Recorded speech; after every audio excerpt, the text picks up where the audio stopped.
नमस्कार, मी सुनील एकमत डिजिटलमध्ये आपल्या सगळ्यांचं स्वागत आहे. लातूर महानगरपालिकेच्या निवडणुकीची रणधुमाळी सध्या सुरू आहे आणि प्रत्येक पक्ष जो आहे तो या निवडणुकीमध्ये जोरदार रिंगणामध्ये उतरलेला आहे. जोरदार आपले उमेदवार जे आहेत या प्रभागामध्ये जात आहेत आणि मतदारांच्या गाठीभेटी घेत आहेत आणि मतदारांना आश्वासित करताय की येत्या काळामध्ये आम्ही या तुमच्या प्रभागाचा जो आहे तो विकास करणार आहोत. आपल्यासोबत प्रभाग क्रमांक 12चे भारतीय जनता पार्टीचे उमेदवार जे आहेत ॲडव्होकेट गणेश गोमसाळे आपल्यासोबत आहेत. सर, आपलं खूप खूप स्वागत आहे. खरं तर आज आपण या प्रचाराच्या निमित्तानं प्रभागामध्ये जात आहे. लोकांचा कसा प्रतिसाद मिळतोय आपल्याला? मी आपल्याला सांगू इच्छितो, प्रभाग 12मध्ये गेले 8 वर्ष झाला मी भारतीय जनता पार्टीचे नगरसेवक, माझ्या आई जी नगरसेवक होते तिचा प्रतिनिधी म्हणून मी वार्डात काम केलं. आम्ही पहिल्या दिवशी तर प्रभाग 12मध्ये मी तसा नवीन सुरू 2016ला, कारण मी राहण्यासाठी 2017ला प्रभागामध्ये आलतो. पण त्या दरम्यान प्रभागाची जी 15 वर्षाखाली जी अविकासाची जी गती होती की प्रभागामध्ये कधीच कुठलाच आमदार निधी किंवा विकास निधी आलेला नव्हता. मग लोकांनी काँग्रेसच्या रागापोटी भारतीय जनता पार्टीला निवडून दिलं आणि काँग्रेसने तर गेली 15 वर्ष काही काम केलं नाही.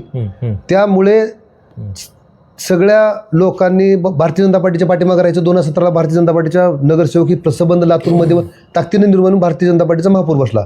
नेमकं त्यांनी आम्हाला का बरं मतदान केलं, त्याचं कारण काय होतं? तरी ते फेल्युअर होतं काँग्रेसच्या मागल्या काळातील. मग ते इथल्या स्थानिकच्या आमदाराबद्दल असेल किंवा इथल्या लोकप्रतिनिधी असेल महानगरपालिकेत. आमच्या लक्षात आलं की इथले नगरसेवक ही कधीच, माजी नगरसेवक जे होते काँग्रेसचे आमच्या 2017च्या आधीचे, ते कधीच लोकांच्या संपर्कात नव्हते. मग आम्ही फर्स्ट डे पासून आज प्रभाग 12मध्ये मला सांगायला अत्यंत आनंद होतो की 4 ते 5 हजार लोकांपर्यंत आम्ही डायरेक्ट पोहोचलो, कुटुंबापर्यंत आम्ही डायरेक्ट पोहोचलो. त्या कुटुंबातील त्यांच्या अडचणी, रस्ते, नाली, गटार हे विकास कामं करत त्यांच्या सुखदुःखामध्ये उपस्थित राहणे आणि 24 तास उपलब्ध असणाऱ्या नगरसेवकामध्ये आमची नोंद आहे. आज प्रभाग 12 आम्हाला डोक्यावर का घेतो किंवा आज फिरत असताना आम्ही जवळ सगळ्याच्या जवळ हात पडतो. तुम्ही हात जोडण्याची गरज नाही, तुम्ही पाया पडण्याची गरज नाही, तुम्ही आमच्याकडे येण्याची गरज नाही. ही जी, आणि कुठं कुठं आरत्या झाल्या, कुठं डोक्यावर फुल उधळले, कुठं आज कुंकू लावले, आरत्या ओवाळल्या. तर ह्याचं कारण काय होतं की त्या प्रभागाला 8 वर्ष दिलेलं डिव्होशननं वेळ, आणि सगळ्यात महत्त्वाचं असते तुम्ही एखादं काम कमी जास्त करा पण त्याच्या सुखदुःखात आणि त्याच्या एका फोनवर उपस्थित राहायला पाहिजे.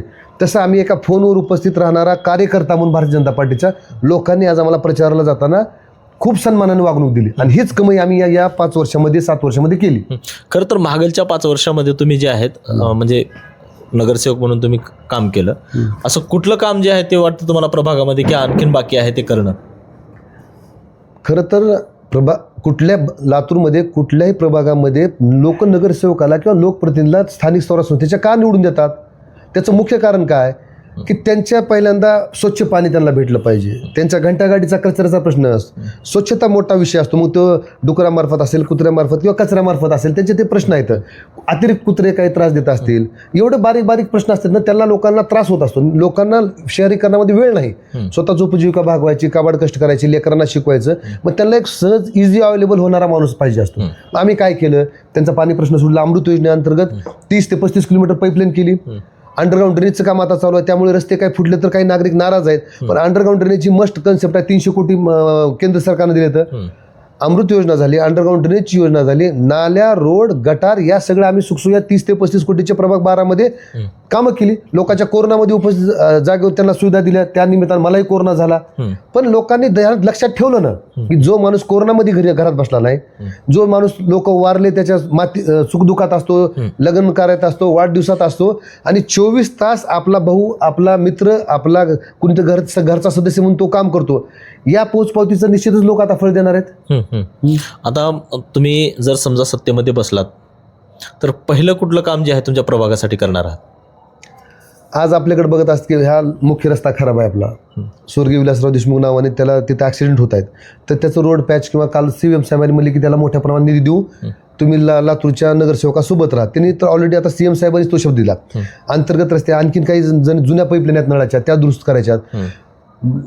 नागरिक लातूरचे किंवा प्रभागातले काय मागतात तर फक्त स्थानिक स्वराज्य संस्थेच्या नगरसेवकाला बेसिक गोष्टी, नळाला पाणी, नाली, गटार, रोड आणि त्यांच्या सोयीमध्ये उपलब्ध राहणे, ते आम्ही तेच करणार आहे यापुढे पण. कारण मागच्या काळामध्ये जर आपण पाहिलं तर महानगरपालिकेमध्ये प्रशासकाचं राज्य होतं आणि त्यामुळे प्रत्येक प्रभागामध्ये जे आहे कचऱ्याचा समस्या आहे, नाल्यांची समस्या आहे, म्हणजे ज्या नागरिकांच्या मूलभूत समस्या आहेत त्याचा प्रश्न मोठा ऐरणीवर आलेला पाहायला मिळतो.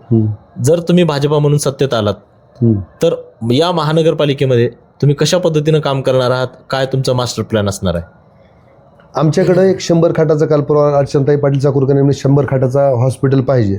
निश्चितच आमच्याकडे 2 या चालू काळ OPD आली, पण काही आणखीन एखादा मोठं हॉस्पिटल काय करता येतं का नगर परिषद मार्फत महानगरपालिका अंतर्गत? कारण की मध्यमवर्गीय गरीब व्यक्तींना हॉस्पिटलचा खर्च खूप असतो.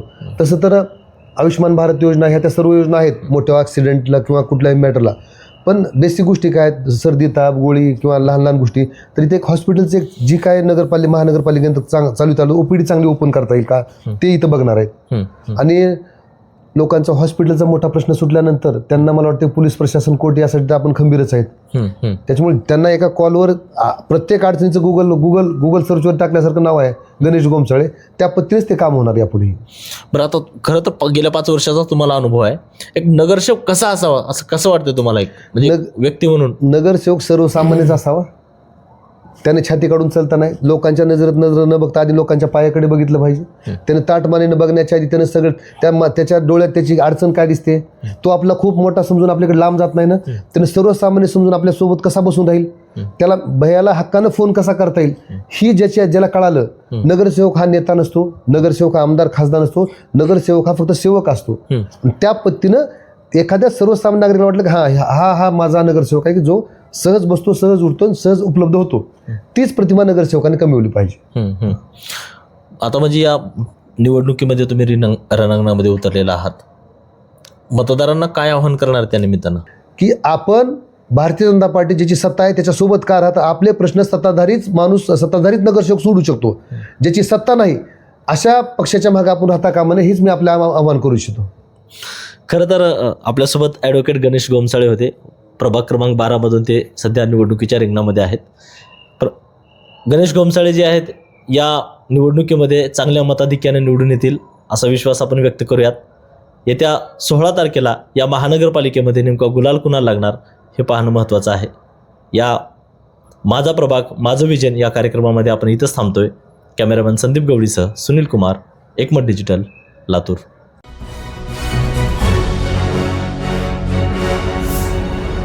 Thanks for watching Ekmat Digital.